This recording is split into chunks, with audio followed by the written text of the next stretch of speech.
Hey friends, welcome to Make Anything. It's Devin here, as always, and in today's video I'm going to be sharing my latest and greatest 3D printed puzzle, the Tsugite Cube. Oh yeah, this is a really cool one. In fact, it's a whole set of puzzles and I can't wait to share them with you. But there's something else that I'm just as excited to share, and that's the filament that these were printed with. Especially this one, because for one thing, it's got my name on it. Let's do this. Cool. This video is brought to you in part by Brilliant. Visit brilliant.org/makeanything for 20% off a year of Brilliant Premium. So this right here is GreenGate 3D's PETG filament, and this stuff is pretty special for a few reasons. It's entirely manufactured in the United States, and it's also produced from 100% recycled scrap filament. Oh yeah, 100% recycled filament that doesn't suck. If that's not enough to get you interested, well, GreenGate 3D has been partnering with a whole number of makers across the internet to promote their whole line of really bright and vibrant colors. There's some really cool colors in their collection, but when they reached out to me, I had something different in mind. See, I've been on this quest. A quest for the perfect gray. I know, not everyone is super excited about the color gray, but hear me out because this is a really special spool right here. GreenGate 3D was founded by Rich Selberfeld back in 2018, which isn't really too long ago, but Rich has been working in the plastic recycling industry for decades under a different company, Universal Composites. So he's got a ton of experience that he was able to bring over when he started making 3D printing filaments, and it shows. So Rich reached out to me to work together, but instead of slapping my name on one of their excellent filaments, I wanted to see if we could work together to actually produce this filament of my dreams, this perfect gray. And well, he was down for it, which is super exciting. We actually communicated for several months. He sent me a lot of spools of gray PETG that were almost perfect, but not quite there. And thankfully, he stuck with me, and we ended up coming up with this right here. This has to be one of the best gray filaments I've ever printed with. This right here is the creme de la creme, the gray of all grays. It is Devin Montes, cool, gray. Here it is, Devin Montes Cool Gray. And there's quite a few things I love about this filament, on top of the fact that it's recycled and made in the US. It's actually the color that I'm enamored with. On the spool, you can already see that there's some real subtle gradations throughout the spool, and it's also got this subtle translucency that looks really great when it's printed out. In fact, I wasn't going to share any Tippy Tree skin designs just yet, but this one came out so good, I can't help myself. Here we've got the Tiki Tree skin that was the winning design from my skin design competition.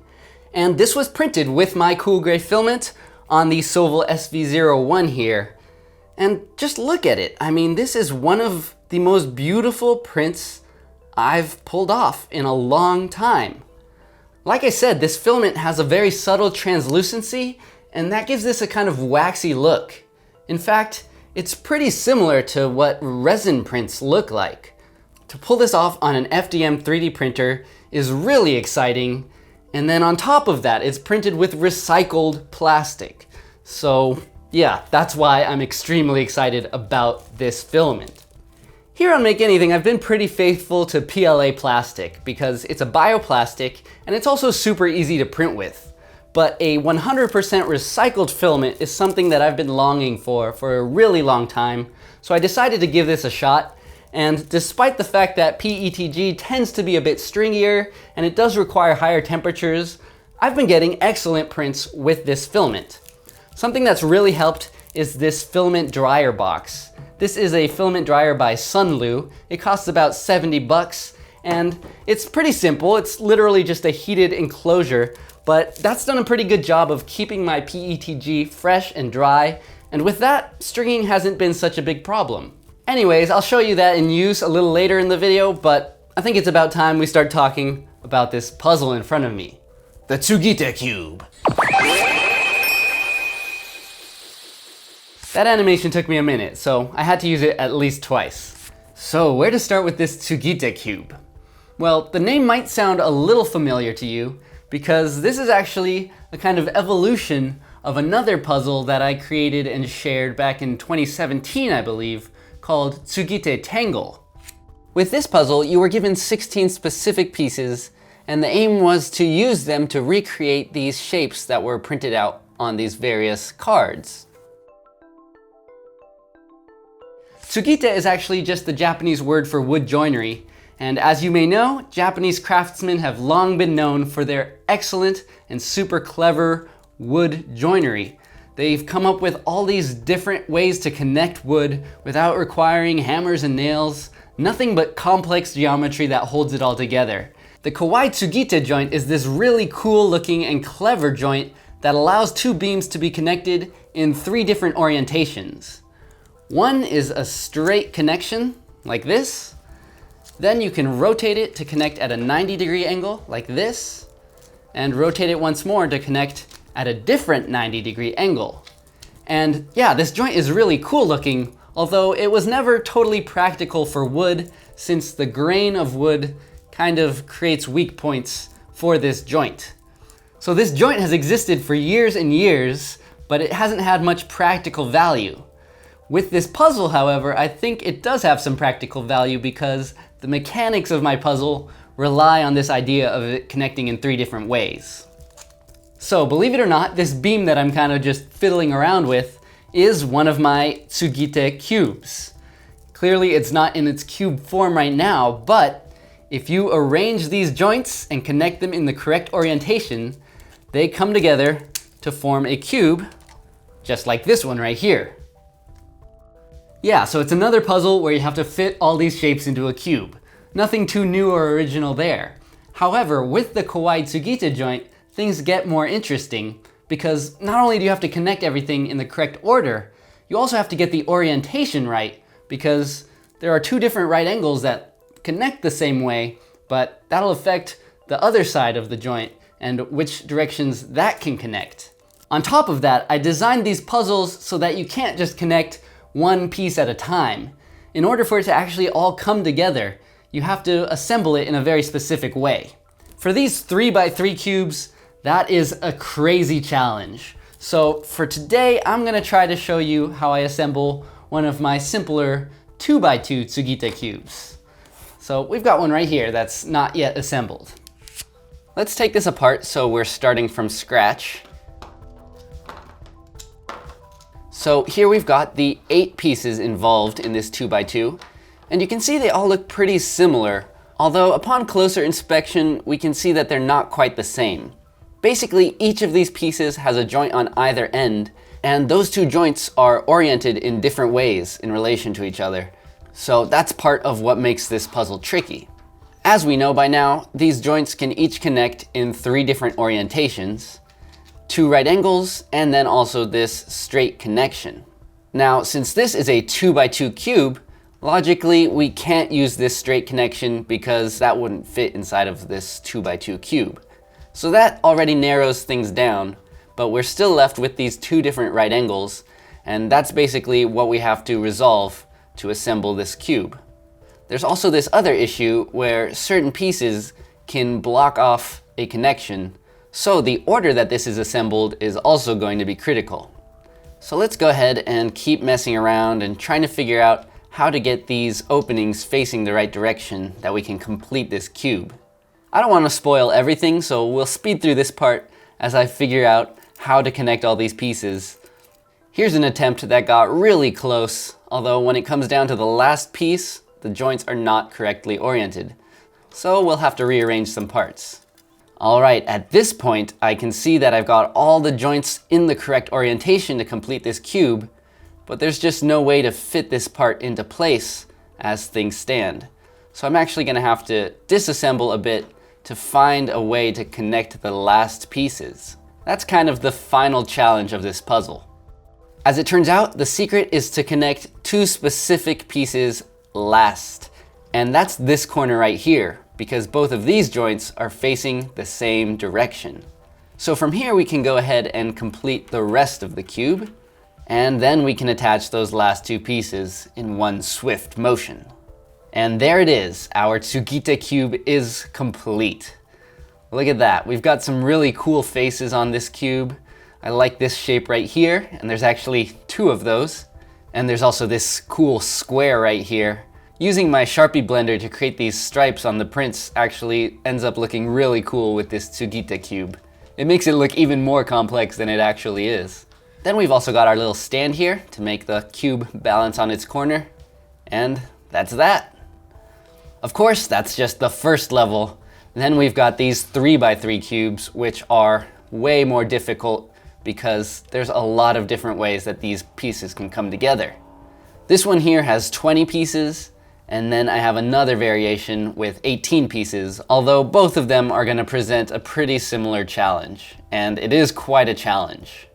Another interesting thing is that these puzzles have loose ends, so it's not a continuous connected chain.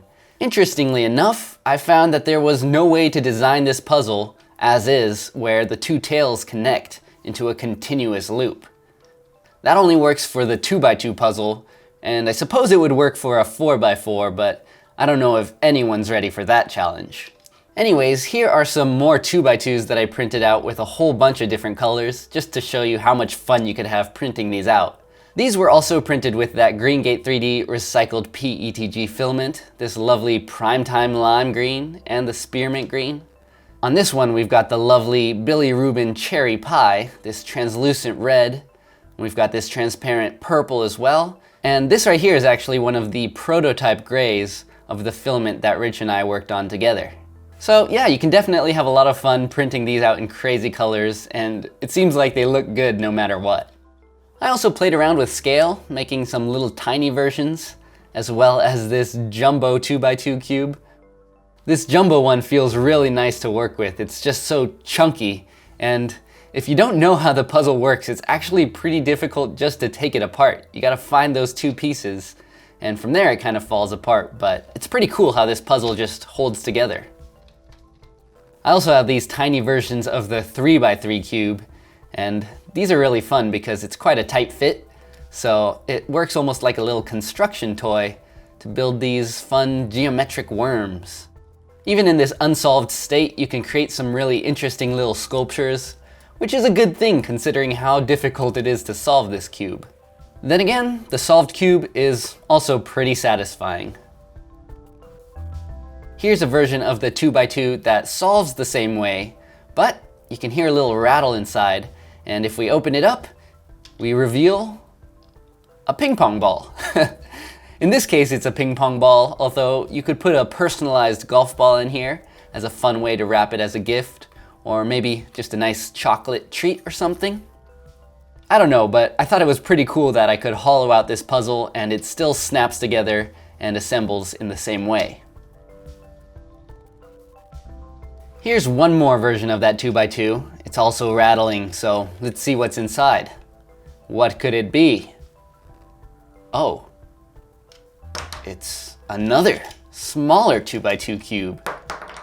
And inside of this one, oh my, it's everything I ever wanted.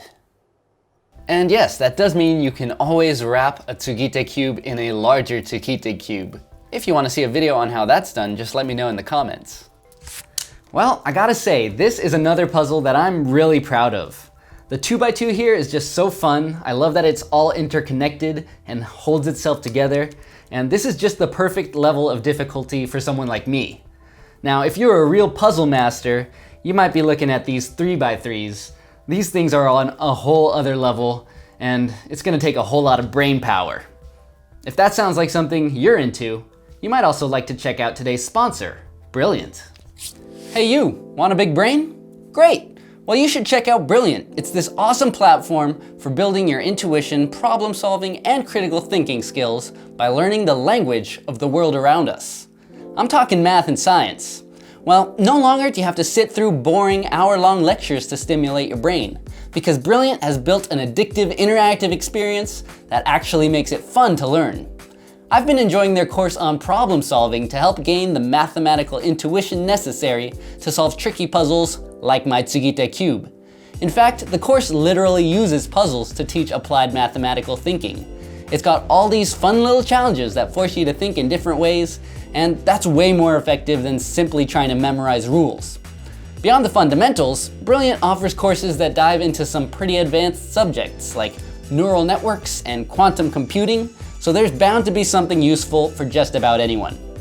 I even managed to learn the basics of programming in Python in just a few hours, and that's something I've been meaning to do for years.